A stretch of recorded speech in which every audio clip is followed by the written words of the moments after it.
What's up, guys? I'm Joe. Today I'm talking about the new album from Father John Misty, God's Favorite Customer.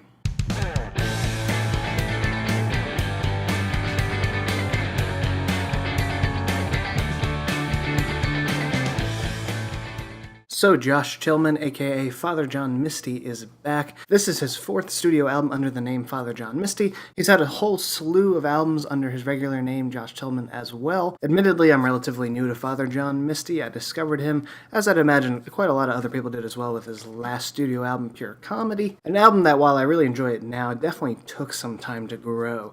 It's a very long album. There's a lot going on lyrically and thematically in the record, and Tillman's sort of conversational tone to the vocals was something I was pretty new to, but ultimately ended up growing on me with repeated listens, and also as I was able to really dive into the lyrical context of the album. This new one, God's Favorite Customer, is definitely on the surface much more musically accessible. On first or second listen, it's going to seem like there's a lot more songs that stand out as like musically catchy, something that'll get stuck in your head a little bit more quicker than anything on Pure Comedy did. There's a few, bouncier, catchier type songs like Mr. Tillman and Date Night. There's the psychedelic kind of Beatles-esque Disappointing Diamonds are rarest of them all. Those kind of songs really stood out to me right away, and I found myself wanting to go back to the album. And as you dive into it, you realize that there's quite a lot going on with the lyrics here. It's a super personal album. What I find compelling about it and interesting is, seeing where he came from Pure Comedy and where he's ended up now is pretty different and pretty interesting. Pure Comedy, for me anyway, kind of paints this picture of Tillman on the outside looking in at, the tragedy of humanity. And really, Tillman goes into the idea of all these sort of ironies in the kind of things we create for ourselves just for the sake of survival, or otherwise giving ourselves a purpose here, whether it be religion or science or things like that, as well as going into consumerism and popular culture, a lot of big thematic things like that. And really, God's Favorite Customer is, in a sense, much more similar, but at the same time not. But what I find particularly interesting and compelling about this album is that Tillman no longer seems like the person on the outside looking in, and as the closing track, Where Only People goes to show, he's really just one of us when it comes down to it, and he's got his own issues to deal with, his own flaws as being a human being. So I see that as sort of quite the jump from the standpoint of the previous album. And what that suggests is Tillman going through a pretty tough time in his life, though, it's pretty vague on the album what that actually is. It definitely seems to be the case that he's speaking to his wife on a lot of these songs, though of course I'm only speculating, and then at the same time also dealing with his own mental health issues. Look at a song like Please Don't Die, for instance. The song musically is really fantastic. It's kind of soulful in a way, but mostly just like a sort of folk ballad, lots of acoustic guitars, harmonicas, stuff like that.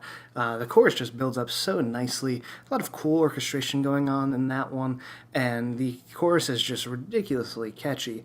But, underneath it are these kind of solemn lyrics about what I think is his own mental state as he goes through this sort of ordeal. There are similar kind of musical textures on the opener Hangout at the Gallows, again employing some really cool instrumentation as far as like an orchestrated sound goes, and you could throw in some cool kind of jazzy piano licks as well, which I definitely like. Definitely a really great opener, and I like that sort of immediate effect of going right into the song. It just starts with him singing and the song going. It just sucks you right in. I think that's maybe the effect he was going for, because what you ultimately end up going into is a pretty confined space is what it feels like. I had read that Tillman wrote this album, in a sort of dark time for himself, and he was just in a hotel room kind of held up writing this album, and you kind of feel that suffocation, you kind of feel that claustrophobia in some of these songs, especially like the Songwriter, which is one of my favorites on here. It's a ballad where it feels like there's so much tension because it's just the piano and Tillman's vocals, and I think the lyrics are just so effective.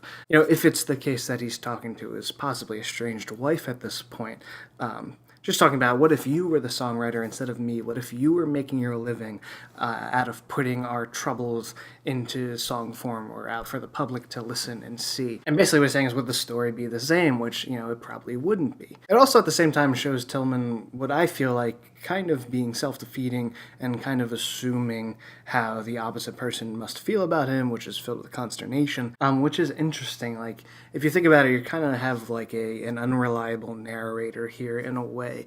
He's portraying what he might think the opposite side of the story might be, but realistically, you don't really know what's going on in that other person's head. So kind of just thinking about that in general too can give you anxiety and give you pause to think about. Songs like Date Night kind of point to this as well, which is interesting. You have like a very upbeat, fun song, music-wise, very catchy, but really, talking about a date that kind of gets exceedingly worse as it goes along.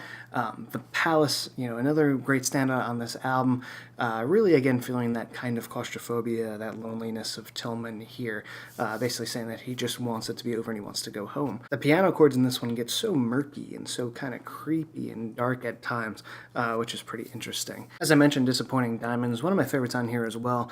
Musically is just really great. It has a Beatles kind of feel to it. Great vocal delivery, great vocal melodies going on here. And has like a nice kind of psychedelic effect to it at times as the instrumentation starts to really swirl. And Mr. Tillman is another one of those more upbeat ones, catchier sounding on their surface.